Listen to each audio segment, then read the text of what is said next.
Jadi rasa minder itu muncul dari dalam hatinya kita. Itu merupakan sebuah hasil dari perkataan orang lain yang masuk ke telinganya kita.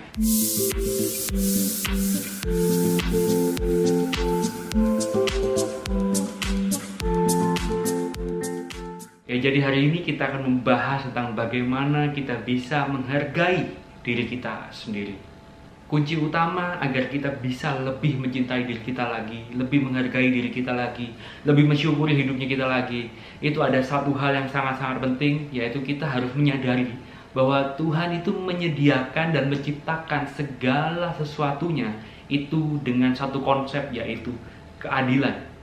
Konsep keadilan ini diterapkan terhadap semua ciptaannya Sang Maha Kuasa, termasuk dengan Tuhan menciptakan manusia. Semuanya itu memiliki kelebihan dan kekurangannya masing-masing. Tapi mungkin ada sebagian orang yang berkata, kok kayaknya aku gak punya kelebihan apa-apa ya. Nah, itu berarti dia masih belum menemukan dia punya bakat di mana, talentanya di mana. Berarti harus lebih banyak mencoba hal-hal baru dalam kehidupannya dia. Sampai di satu titik dia merasa, aku di sini nih enjoy nih. Aku untuk melakukan suatu hal ini aku merasa senang, aku merasa passion. Jadi rasa minder itu muncul dari dalam hatinya kita. Itu merupakan sebuah hasil dari perkataan orang lain yang masuk ke telinganya kita. Jadi tidak ada orang yang sudah dari lahir dia merasa minder, merasa tidak menghargai dirinya sendiri, atau merasa banyak kekurangan dan lain sebagainya.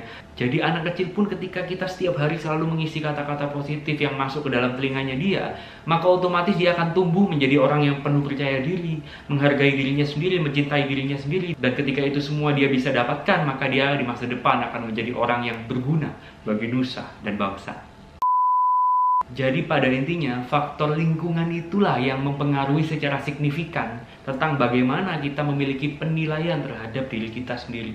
Contoh sebuah kisah, saya pernah mengenal seseorang, sebut saja namanya X, oke? Nggak enak sebut-sebut nama, oke? Jadi orang itu secara fisik lumayan oke, ya, jadi not bad lah ya, so-so lah ya.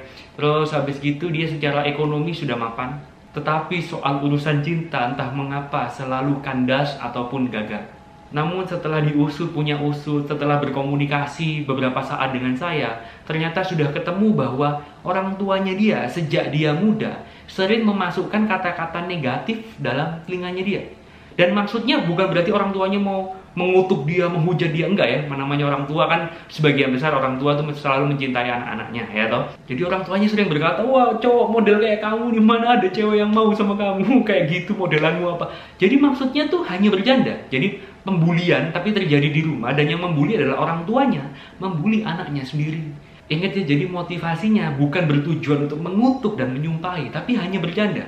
Tapi ingat baik-baik ya, perkataan yang negatif, apapun itu motivasinya hingga bisa terlontar dari mulutnya kita, hasilnya akan tetap sama, hasil yang negatif. Jadi dalam hal bercandaan sekalipun kita harus berusaha sebagaimana mungkin, sebisa mungkin tetap memilih kata-kata yang positif. Jadi misalnya kita bercanda dengan teman-teman kita atau sanak saudara kita dan kita mengucapkan kata-kata, wah kamu ini kerja apa aja kok mesti gagal, wah kamu ini dikasih duit berapapun pasti habis. Nah, maksudnya kan cuma bercanda, maksudnya wah kamu ini boros ya, kayak gitu-gitu omongannya. Itu hal-hal negatif yang diucapkan terus-menerus. Kamu pakai duit berapapun pasti habis, kamu kerja apa aja tidak ada yang jadi, ini itu, dan kata-kata itu masuk dalam telinganya dia. Ingat ya, alam bawah sadar kita tidak bisa membedakan hal ini adalah suatu bercandaan atau sebuah doa. Itu nggak bisa bedakan. Jadi akan masuk ke dalam tubuhnya kita, memunculkan yang namanya persepsi baru, penilaian baru terhadap dirinya kita. Jadi ketika kata-kata negatif itu masuk, kita akan berpikir dan mempercayai bahwa iya ya, bener ya, aku kalau kerja apapun selalu gagal ya. Aku kerja apapun dikit-dikit bosen. Aku kerja apapun dikit-dikit berhenti ya. Kata-kata seperti itu tuh sangat-sangat berbahaya jika sudah terucap. Oke, kita jadi melenceng agak jauh, jadi kita kembali lagi ke topik. Intinya adalah cintailah diri kita sendiri, karena diri kita inilah adalah rumah kita, rumah bagi jiwanya kita, rumah bagi pikiran kita, rumah bagi hati kita, sampai ajal menjemput. Dan ketika Anda punya rumah, yang apalagi rumah itu adalah rumah satu-satunya, masa Anda mau mengizinkan orang lain datang masuk ke rumah Anda dan buang-buang sampah di rumah Anda sembarangan? Kan enggak, sama aja. Jadi jangan izinkan orang lain untuk mengisi hal-hal negatif ke dalam pikiran Anda. Begitu Anda menemukan ada teman-teman Anda yang sering mengucapkan kata-kata negatif, stay away. Berusahalah menjauh sebisa mungkin. Karena perkataan perkataan yang negatif akan memunculkan mindset yang negatif, dan mindset yang negatif akan memunculkan karakter yang negatif. Kata-kata terakhir dari saya, menghargai diri sendiri itu adalah salah satu wujud rasa syukur kita kepada Tuhan.